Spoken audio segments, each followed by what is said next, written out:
From basketball courts to cycling routes, dating PBA player at ngayong konsehal ng Nampikuan.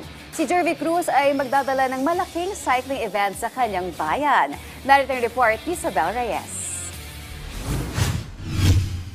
Mula sa hardcourt ngayon ay sa kalsada naman bumibida ang dating PBA forward na si Jervy Cruz na ngayon konsehal ng bayan ng Nampikuan, Nueva Ecija.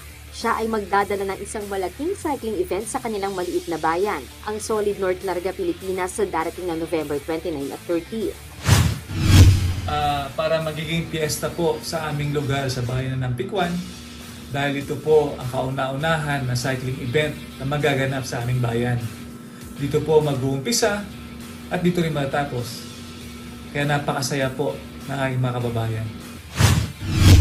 Naging inspirasyon ni Cruz ang tagumpay ng Larga Pilipinas sa mga naunang yugto nito sa Guimba at Palayan City nitong Agosto, kung saan umabot sa mahigit 11,000 siklista ang lumahok. Naalala ko po nung nag-uusap po kami ni Sir Snow Badwa tungkol po sa Larga Pilipinas.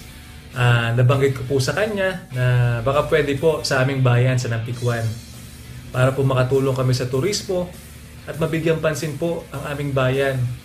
Dahil ang Nampikuan po ang pinakamaliit na bayan sa buong Nueva Ecija. Kaya nagpapasalamat po ako kay Sir Snow Badwa na napaunlakan niya po ang aking munting hiling. And syempre po, hindi ko po pwedeng kalimutan ang aming mahal na Mayor Mario G. Lacorom na nakasuporta rin po dito po sa Larga Pilipinas. Kaya maraming salamat po, Mayor Mario G. Lacorom.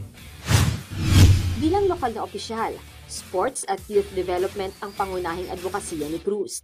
Gamit ang disiplina at karanasang natutunan mula sa kanyang mga coach na sina Yeng Giao at Tim Cone, layunin niyang makilala pa ang mga batang atleta mula sa kanilang bayan.